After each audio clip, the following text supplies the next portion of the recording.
Yo, what's going on, YGG SEA fam? It's your host, Darshi. It's been a while. How have you guys been? Today we have another amazing AMA with Portal Fantasy. And today we have the co-founder and CEO, Kaisei. Hey, Yo, welcome. Thank you so much, Doth. no problem. So yeah, I know as a CEO co-founder, there's not much introduction to be talked about, but yeah, do you want to give our listeners some background about yourself? Yeah, absolutely. Yeah, really great to be here. So my name's Kase, the project lead at Portal Fantasy. And my background is a little bit, I guess, nerdy in the sense that I mostly do software coding for 10 years, kind of experience in building and a bunch of different projects. Had a few successful exits, and I'm a massive gamer. And I absolutely love pixels and data. So it's a little bit about myself. Nice. What's your go-to game? At the moment, I'm honestly sliding down the teamfight tactics ladder. I play that all the time just because I can multitask and play it. But also playing a little bit of God of War at the moment. Trying to get into Cyberpunk after watching Edge Runners. But yeah, playing all sorts of games right now. I think you forgot your favorite game, which is Portal Fantasy. Yeah, Photo Fancy on Alpha. It doesn't need to be mentioned because I'm constantly just playing that in the background for work and for pleasure. So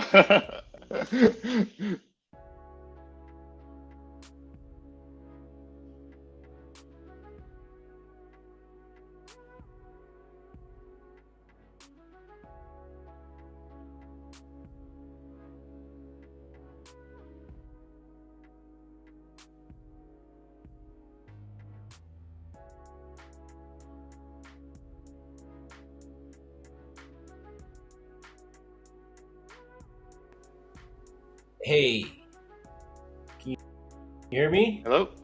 Yeah, I think I Yep. lost you just now. Oh yeah. Yeah, my first question is, what is Portal Fantasy for our listeners out there?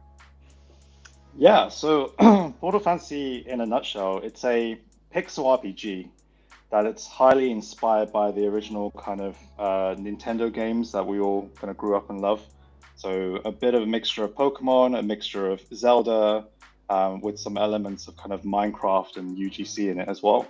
So the premise is that you're pretty bored one day and you're clicking on a link, and instead of getting infected by malware and all that stuff, you get transported into this magical world. So you meet a bunch of really weird and quirky characters, including, for example, a cat that really cares about his lack of thumbs for some reason. You get to explore like different worlds. I mean, like deserts, Arctic terrain, forests, beaches. Meet a whole cast of characters, and your role is to quest and explore to find out the secret of the Peeling Kingdom, which is the place you're in. So it's a completely in-browser game. You don't need to download anything. If you're like me, for example, where I actually sadly don't have a PC, I only have a Mac, and there's loads of stuff that I can't play, and it annoys me all day long. You don't have that problem. Everything does super quickly as well. And also, you get to see other players as well, so you can kind of see what interesting things that they're wearing, work with them, chat to them, potentially not flame them, but we're trying to build in some controls there. But essentially, yeah, interact with everyone and just explore this new place. Nice. So yeah, that seems like a pretty cool backstory how you get transported into your own realm. Um, and you're talking about different roles. So what are the roles of Portal Fantasy? Yeah, so there's actually two main roles. So it's not just a single player game. We're really trying to encourage community collaboration. So you can play as a hero, which is a little guy that you're walking around, you're exploring these worlds, you're capturing creatures, and we call them portals. And then you're able to fight, battle, and level them up, and also complete quests, side quests, solve problems and puzzles and challenges. But then there's also another role, which is my personal favorite, which is the architect side. So as an architect, you can actually help heroes by creating these worlds for them to explore.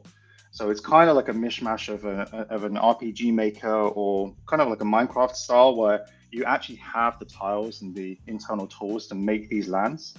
And an interesting thing is the way we're trying to build it is the tool that we're building internally that the team is currently using to generate these hero levels is going to be the same one that you as an architect get to use. So eventually you're going to be able to set quests, for example, put down traps, write dialogues, make your own kind of sub mini games within this larger kind of ecosystem. And our eventual goal is to really allow you to just make your own stuff. So imagine being able to kind of make your own cosmetics, your own kind of buildings, other things as well, and to trade them with other architects to really deck out the area you're in and be your own game master, really. Oh, nice. That reminds me of like, Roblox, or even like as a kid, there were always those books where you're like, oh, you read to this page, says choose your path, and then you go to like page 48, and then, or if you want to choose a different path, go to page 37, something like that, right? Yeah, absolutely. Yeah, I spent so much time. I don't know if you heard of this browser kind of game called Habbo Hotel. Um, it was like pretty big where when I grew up, and I spent so much time on there. And in there, it was just like everyone had their own room, and they just made these kind of puzzles and challenges that everyone had to solve. And it was super fun because your imagination is the only thing that's limiting you, right? In terms of the gameplay that you can play. Yeah, for sure. I don't know if I have time, but I'll definitely want to send me over a link for that. Yeah, probably best not to. It's a massive time suck. I'll send it over anyway. Yeah.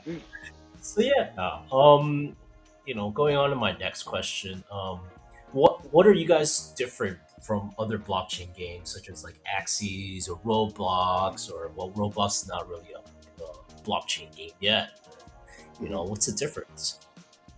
Yeah, I think the first thing is that we're very much game first. So everyone in the team is super passionate about gaming and making a game that we would love to play and enjoy ourselves. So it really comes from a labor of love rather than anything else. The second thing is that we really strongly feel that blockchain is a very powerful tool, but it shouldn't just be added in every kind of way. So we kind of see it as a little bit of a buzzword right now. So if you remember kind of when people were talking about big data or AI, it's like you got a load of companies that just try and wedge that into everything. So for example, like you have this like, have you seen there's like an AI toothbrush, for example? It's like, oh, that's really cool, but I want to brush my teeth, right? I don't really care about the machine learning aspect of that. So it's kind of the same way we see this game.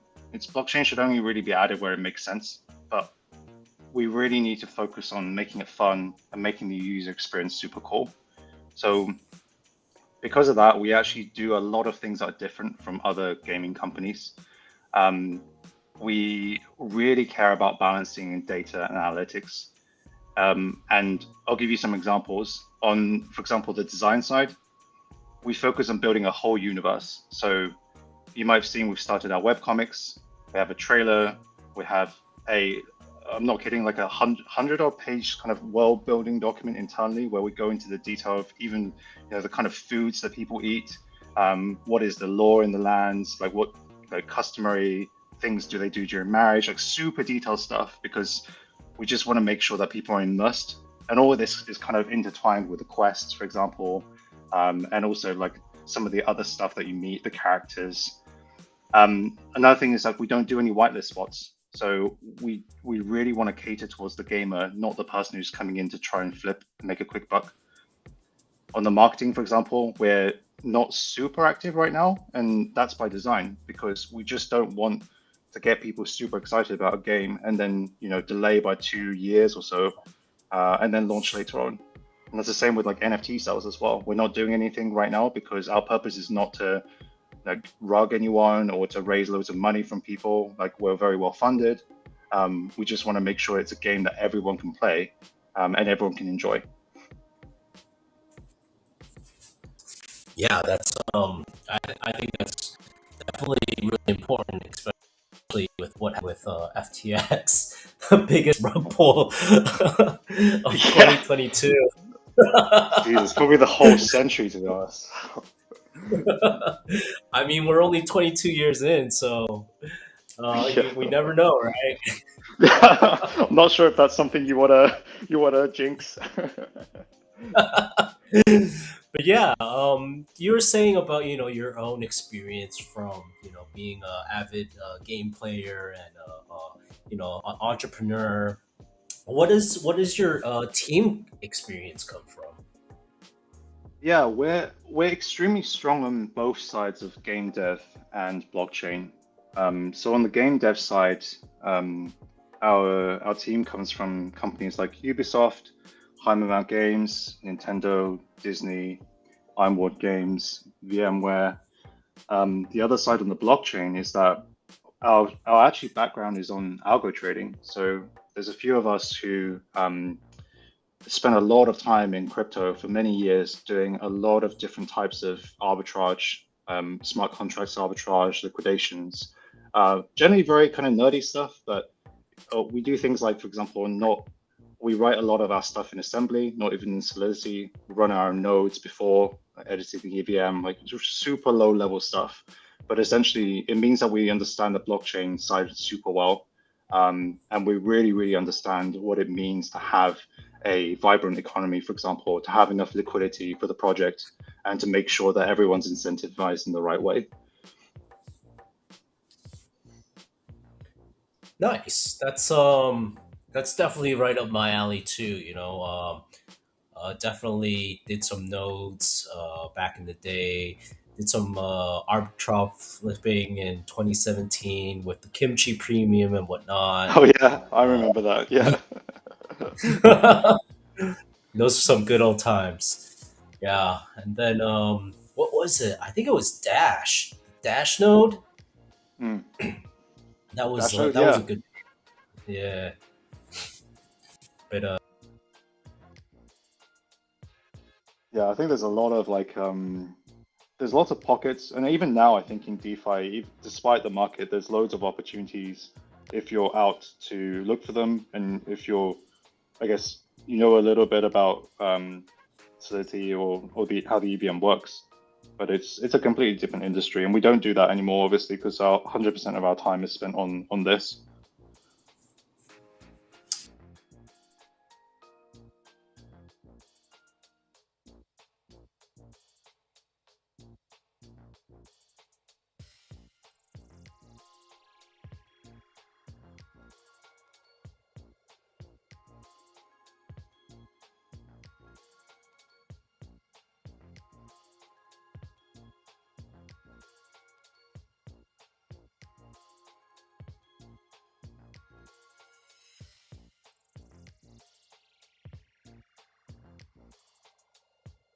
oh yeah, for sure. I mean, I were talking earlier. It's tough. Yeah, So sorry, did I just drop off again? I think so. I think I lost you for like a few seconds or so. No. It's no biggie. Yeah. So yeah, I was trying to ask, what is your whole game economics and whatnot? Yeah, we actually approach this in, I guess, a more kind of data-driven way. So there's a few things that we're very strongly against, I guess, and that we've implemented. So first of all, we feel very strongly that we should be rewarding the players, not the speculators. So not the guys who are coming in trying to make a quick buck. So the game is actually designed in a way where there's actually no way for you to get anything of value without you playing the game. So the more you play, the more value you get. But even, for example, when we release new portables, which are NFTs, you're not able to kind of buy these portables. You have to still unlock the areas where they're in and explore and complete the quests involved to have a chance of catching them. And obviously, if you're around and you've done a lot of stuff, then maybe it's a bit easier for you to get used to the mechanics, and then you can go out and capture them before someone who, for example, hasn't played the game too much. But there's always opportunities for more players to come in to really get to that level, but you have to put in the effort. So the other thing is that we're very anti-whale. Um, the entrance fee of the game is very little. In fact, actually, there's a completely free version as well, so you don't need to even pay anything at all. Um, but there's no kind of way for a whale to come in and, for example, sweep up a bunch of NFTs and just get to the point where they completely just dominate the game. There's loads of mechanics to prevent that. It's not pay to win. We're also very anti-botting. So there's lots of checks in place to prevent people from basically running a script and extracting all value from an economy. So like we prevent that in many ways in the way that the game is designed, as well as kind of our monitoring as well. And we're not a game like, I guess, kind of like Axie, where new players are coming in paying for current players. So we don't rely on this whole scheme of, I guess, getting people to taking rewards from people coming in and distributing it to everyone else. The other side, though, is that because we're from like an algo trading background, we make loads of models. So we literally have models for everything in the game, from orb for PFT, for the NFTs, for emissions, for liquidity. And we put all of these into simulations to determine kind of a base level of where we expect a healthy economy to look like. And we also have a real-time analytics engine, which we've made, which can literally monitor everything. So it monitors like the emissions, what's in circulation right now, and that allows us to combine it with our models to make sure that everything is balanced. So as soon as we see things are off balance, then we know exactly what switches and levers to kind of flip in order to get things back on track. And it also helps us track, for example, new releases and making sure that everyone is happy with everything that we're doing as well. So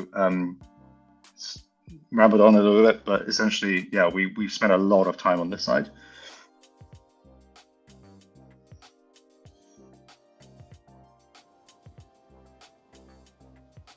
It's totally different, right? Your game economics and whatnot. I me being in so many AMAs, I haven't heard anything that's like your project. So it's really refreshing to hear that. Thank you. Yeah, I mean, we're just very conscious that there is no right way to do this. Like, there's no playbook of making the best Web3 game that's sustainable. So we're just trying to approach it in a, I guess, more of a trial and error, iterative approach. Yeah. So you mentioned that there's a free to play aspect of this. Could you Mhm. explain this a little more in depth? Yeah. So, like I said, we're big fans of having a low barrier to entry and being able to start the game and not make it pay to win. So, as a free player, you can actually start, you can play actually the whole game, but you just miss out on certain specific on chain features. So, some examples of that would be, say, the polls that you capture on the free mode are not going to be NFTs that you can mint. Um, and there's also other things like obviously you won't be able to trade these on the marketplace, and you won't be able to trade other kind of NFTs as well, such as cosmetics or the heroes that you have, or the architects you have as well. But you can play the whole game, and we're not kind of safeguarding anything to make sure that you have to enter like a paid mode to get this kind of specific thing. Nice. That's definitely something to bring in the Web 2 players too, since they might be crypto noobs in this towards Web 3, right? Yeah, absolutely. And actually, we were very lucky when we were raising funding to be very oversubscribed. So we had the luxury of picking the best partners to work with, and we deliberately went for a mix of crypto VCs and traditional Web2 VCs because one of our ambitions is really to bridge that gap and to leverage the experience they have with publishers and game mechanics to really bring in the Web2 guys into Web3. Nice. So speaking of crypto noobs, this is probably more of a crypto question. Can I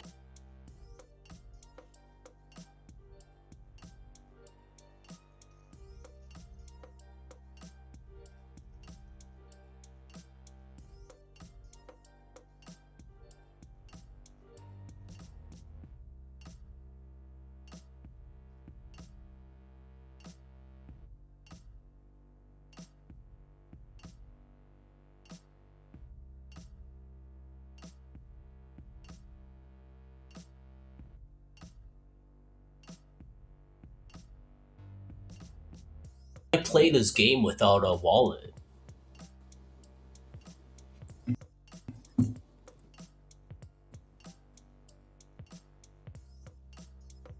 Hey man, Hey, sorry about that. that's all right. So my next question was this is more of can I play this game without a wallet? Yeah, absolutely. So you can choose to kind of skip the whole linking of a wallet, and you can actually do that at a later stage if you want to. So you don't really need to worry about that stuff. The same thing actually applies to what sort of network you're on. So there's still kind of stuff that we won't be releasing just yet, but our ambition is to really support many chains, pretty much all of the chains. So we've actually done a lot of plumbing internally to kind of get that sorted, and we are testing it. But the idea there is just like, when you're playing a Web2 game, for example, you're playing League, you don't really care about what server or what data packet you're sending to which server in which region, right? Like you're not approving that. So it shouldn't be the case here where in Web3, somehow everyone's just okay with being like, okay, I need to remember the network I'm on and make sure I've got enough tokens to pay gas in that network and add it to my MetaMask, for example, and then approve that. Like it just seems really clumsy. So we do have a solution for this. And I don't want to share it right now, but we will be sharing more about it later on. Yeah, definitely been there.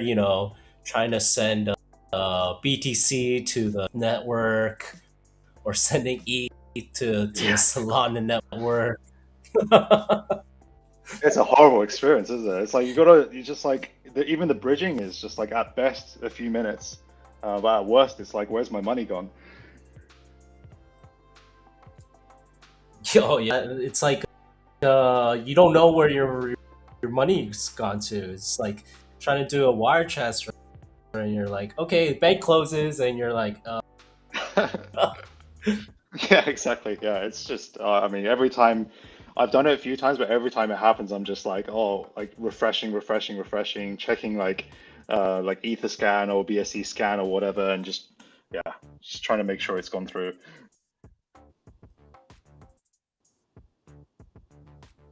speaking of alphas, is the game going to come out? And how do I or the community, how can they be investors? Yeah, so the game will be coming out next year. We will be releasing more details pretty soon.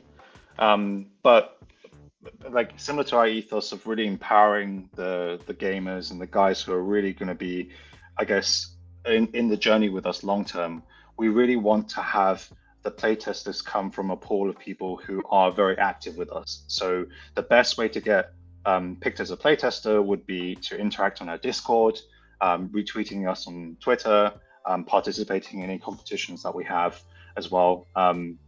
Yeah, and then we actually have something else that we're thinking of kind of doing as well to further reward these kinds of people, but I'll talk about that later.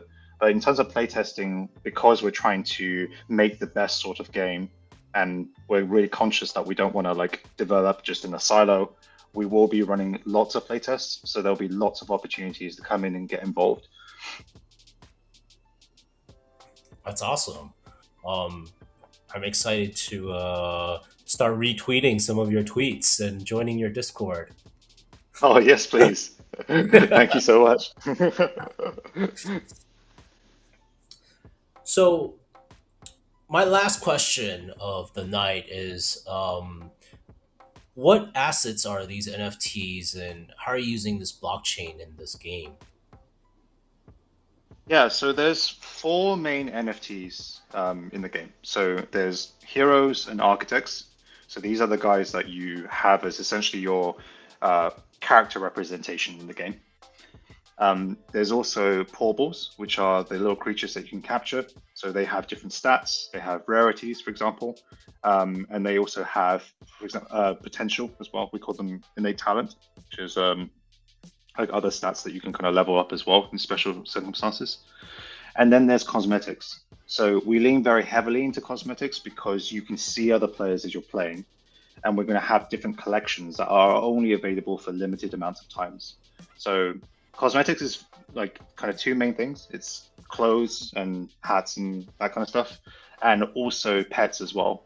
So for example, in this AMA, we're giving away like a few pets, and these are limited editions. So after a while, they won't be available anymore, and you won't be able to buy them, for example, in the game.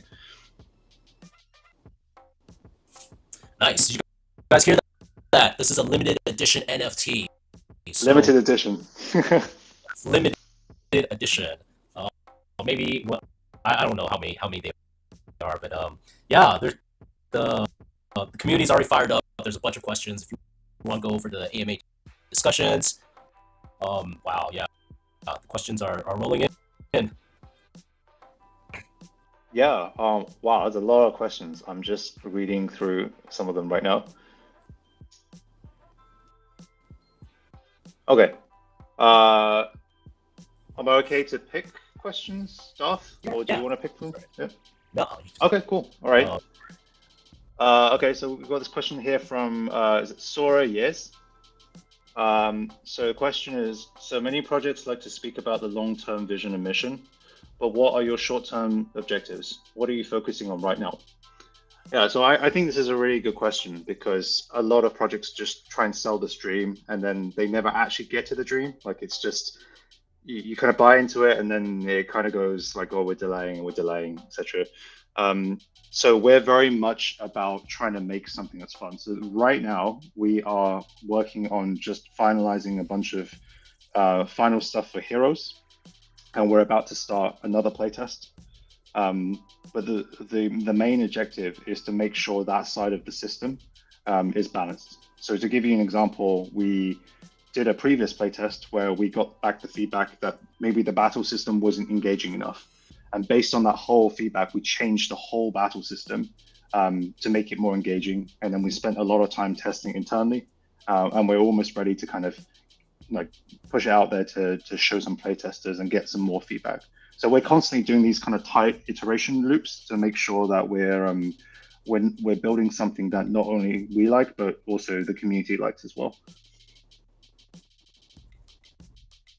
nice. So that was by Suarez. Yeah, Soros. Yeah. Let me see.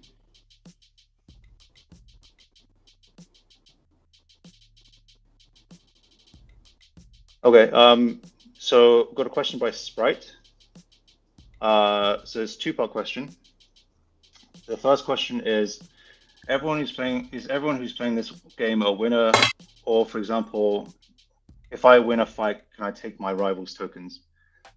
So yeah, it's not that kind of game. It's not a winner and loser game. There's no way to take kind of rival tokens, for example. But most of it is to do with solving problems together, for example, collaborating or making your own kind of worlds for other people to play. So one of the questions we got very early on actually was, are the heroes and architects competing against each other? Like, is the architect's job to make it as difficult for heroes as possible? And that's not kind of how the game works. Like you can be that kind of architect if you want to, but the whole point of the lore and the story is that the architects are helping the heroes by showing them new worlds to play. So they're kind of on the same team, and then they're kind of doing it together. And then the second thing is, will there be a world championship tournament in your game? That will be exciting. Yeah. So what we want to do actually is release the adventure mode, give some time for you guys to capture all the portables, to level up and get used to the mechanics. And then there will be a PvP mode where you're able to challenge other people. We're going to have kind of tournaments and leaderboards and all that kind of stuff. So yeah, loads of exciting stuff coming up. Nice. Let's see. So we have another one by is it Soho Zo? So based on the white paper I've read, can you further expand on how is your economy balanced and sustainable?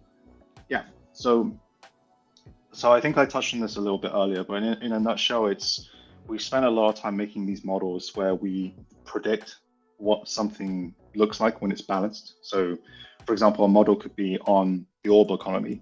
So, what would that look like in terms of an ideal situation? And then we identify the variables that really impact that specific situation.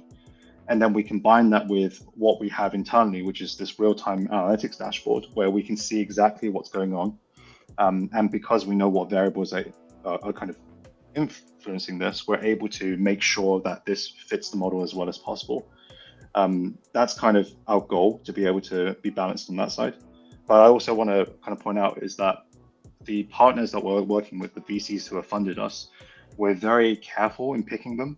A lot of them have 5 to 10 year mandates, the traditional funds. So we're really in it for the long haul. We're trying to make a game that lasts multiple years rather than just a few months or so. So we spend a lot of time making sure that things are very well controlled on that side.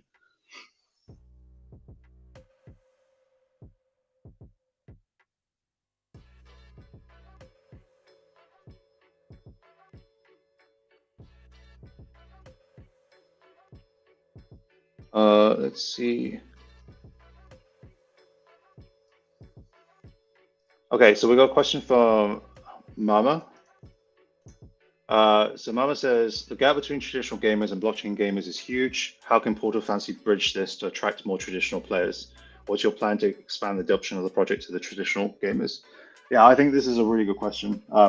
So our plan actually is multi kind of stage. So the first stage is that we want to make sure that you guys from a Web3 community are able to play a game that's super fun, that you're able to kind of experience the world and be happy with the gameplay, and also for us to make sure that the economy is balanced. So that's why we're having a closed beta. That's why we're having these playtests, and we'll be going into like a lot more of these kind of shorter iteration cycles as well towards release. Once we have that, then our plan is to expand outwards. So we already have connections with a lot of the major layer ones and layer twos. We're backed by some of them. We have kind of bridging infrastructure that allows us to cross over to all of them as well.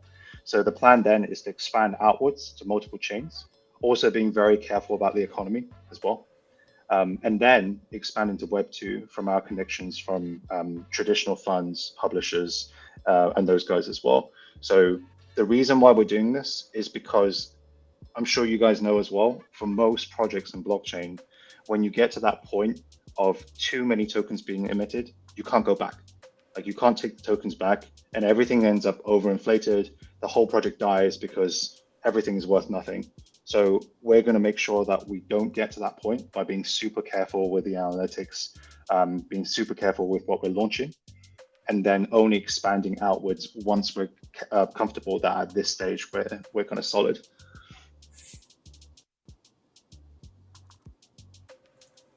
Nice. Great question by Mama. Yeah, that's an awesome question. Let me just read. Sorry, there's quite a few of these questions. Thanks for the questions, guys. So I'm just taking some time to read them.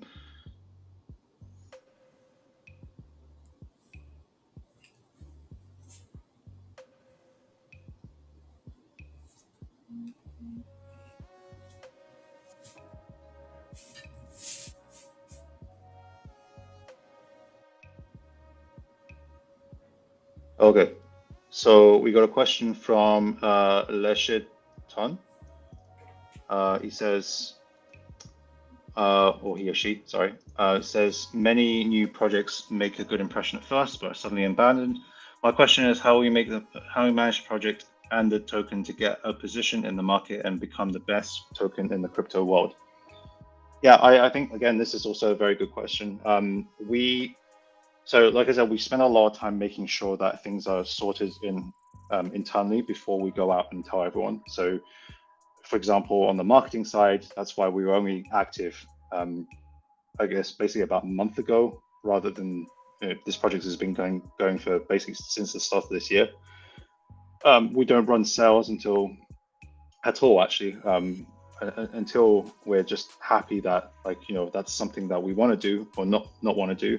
but we spend a lot of time planning on all aspects, from the game design to the marketing, to working with partners on partnerships. So we got loads of partnerships in the pipeline.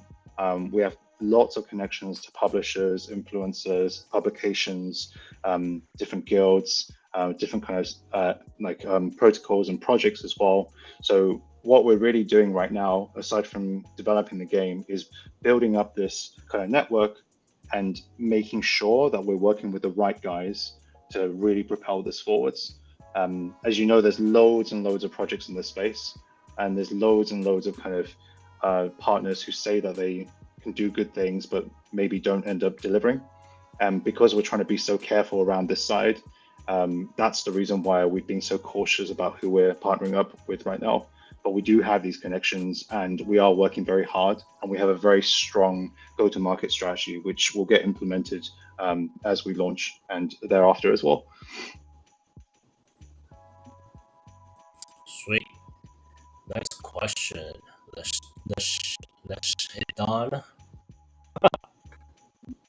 Yeah, good question. How are we doing on time, Doth? Are we good for more questions, or? Oh, I mean, hey, if you want to give out more limited edition, I'm down for the community to get more. Yeah, I mean, definitely, because you guys seem to be very interested in the project. I think it's really, really cool to kind of share more stuff as well. So maybe I'll just pick up a couple more, and then yeah. Yeah. Okay, I'll just take the most recent one. So so we got one from MGG 163. They say, how does Portal Fantasy's team provide more benefits to NFT holders and to be able to increase the NFT trading volume? How does your team deal with the problem of declining price floor, and then can you raise the price floor again?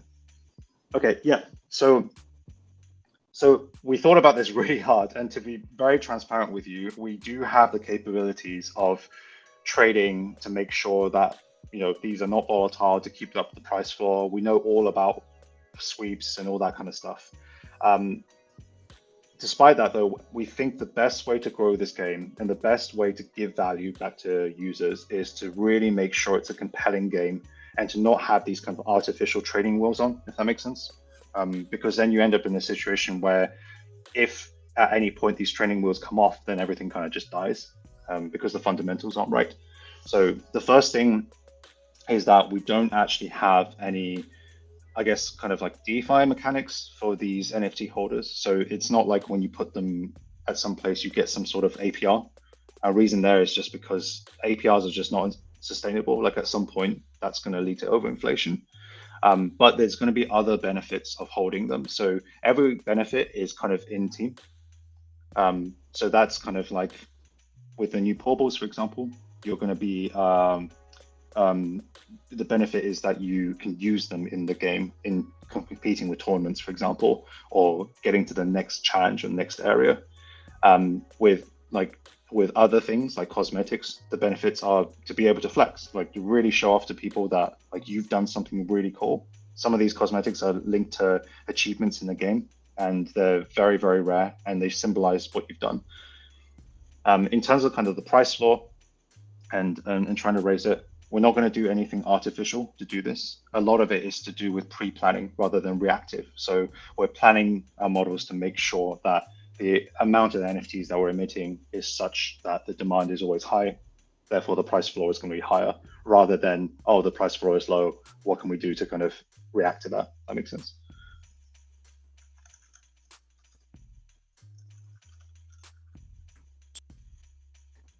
Okay, let's maybe do a couple more still, because there's still quite a lot coming in. Okay, so we got Sohai Snorlax. It's an awesome name.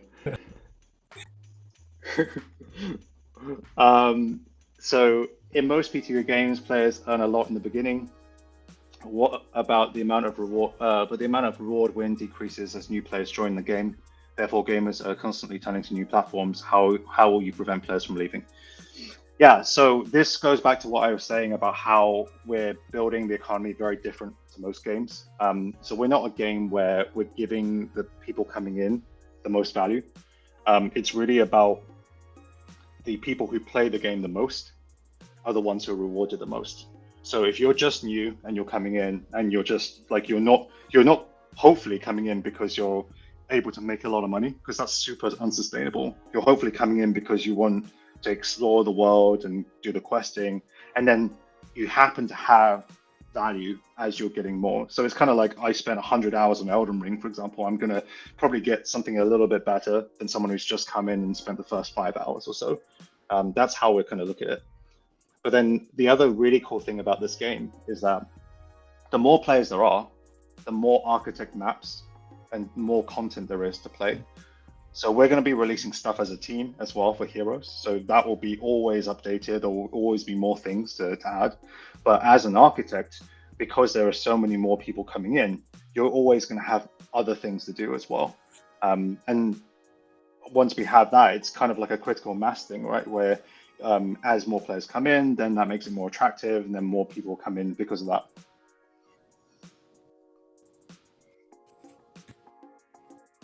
Yeah, hope that answers your question. So, cool. Let me see. So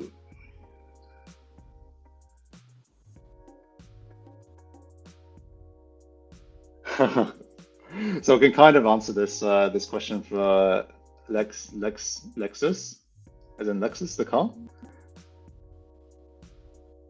Let me just. So the question is, with the Portal Fantasy YGG SEA AMA happening, should we expect a cross production that has integration of game assets in both platforms?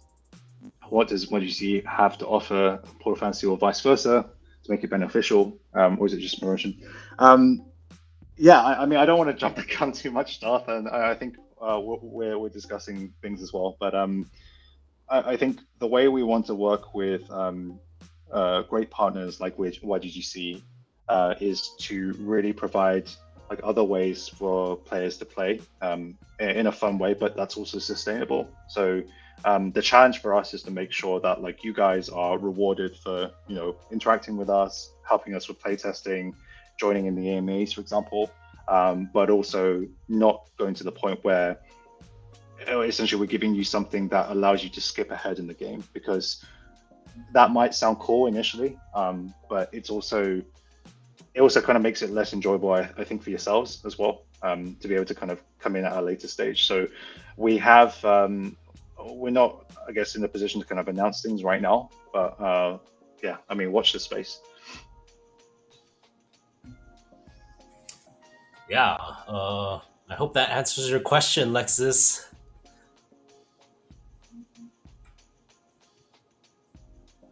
Cool. I think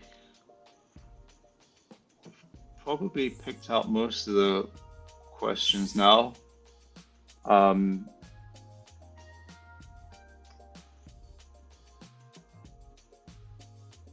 Should we do one more? Anyone else? Let's do last question of the night. Last question, guys.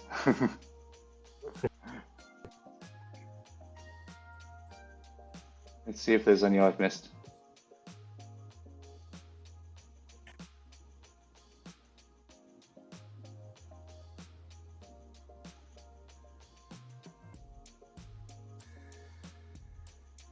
Okay, let's do that one. So hi, Zol. Asks, despite the issues in the crypto sphere. Huh? Oh, did we pick them before? Yeah, we picked them. I mean, if you want to answer his question, sure. But you can answer his question. Oh, okay. Yeah. Sure. Yeah, sure. Let me answer the question first, and yeah, okay, we'll pick another one after as well. So, despite the issues in the crypto space, such as the recent FTX downfall, increased NFT cash grab projects, what makes you keep building, and what makes you keep going? Yeah, I mean, I think it's the same as like anything else in life. It's not just crypto. It's like if you're working on something that you're super passionate about, that you really believe in, it shouldn't matter what everything else externally does, right? If you're in it for the wrong reasons and you're trying to build a project just to make money, for example, then yeah, I can totally see why projects would be discouraged right now because your goal is basically just being tarnished. But it doesn't matter to us what the market is right now. Like it doesn't matter to us like what sort of external things are happening. The priority for us is as long as we're able to keep building, we will because it's such a labor of love. It's even if it's something that, for example, we launch and people don't want to play, which I think is very unlikely. Hopefully, because we'll be working with you guys to make sure it is something you want to play. It's still something that we want to build because it's just something we want to play ourselves.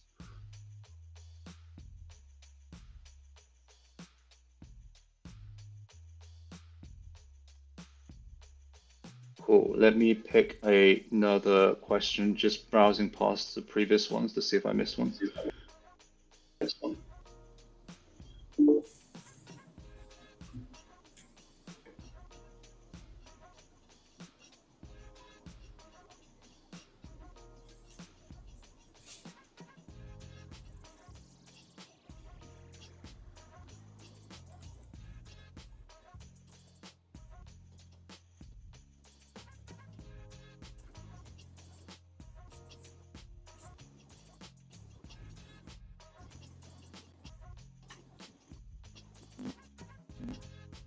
Okay.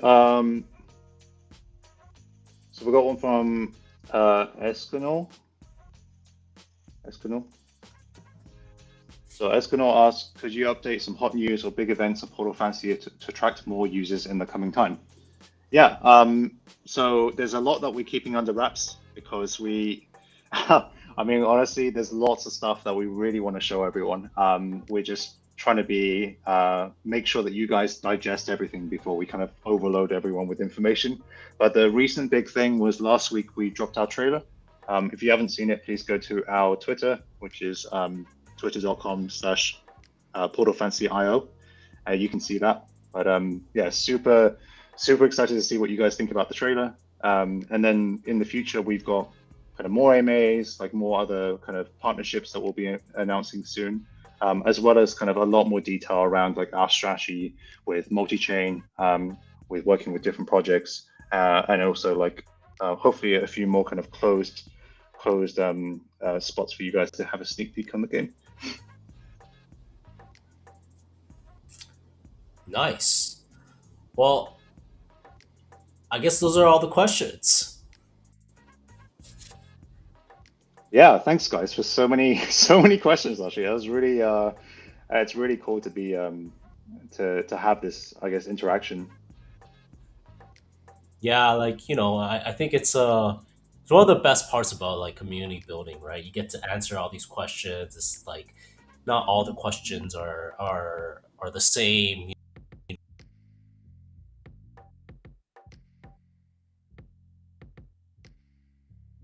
get from the community itself. Did I lose you? Uh, you're back now. I think you were breaking up a little bit. Oh, okay, yeah.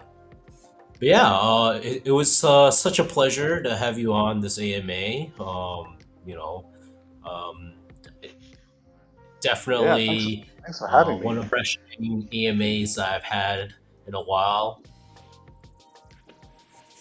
I'm glad to Yeah, I hear mean, about you. really appreciate the time from you guys as well. Yeah, so I guess to the YGGC fam,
There we go. We're back. Hello. Oh, yep. All right. I think that's the world telling me that I should end this AMA. So that was a That's true. sign. But Yeah, yeah, it it was a was such a slide. pleasure. Yeah. So thanks so much from the community. Always happy to host the AMA and have free gifts given out to our community. Yeah, no, thank you so much for having me. Thanks, guys, for the great questions. I'm looking forward to kind of doing another AMA at some point with you guys soon as well. And please check us out as well if you're interested in learning more about the game. All right. Yeah. So thanks so much. Cool. Thanks, guys. See Yeah, you just later. just a quick. We're at portalfantasy.io if you guys want to kind of check us out on the website. Want to drop that link and then I'll post it onto our Discord. Yeah, sure. Sweet.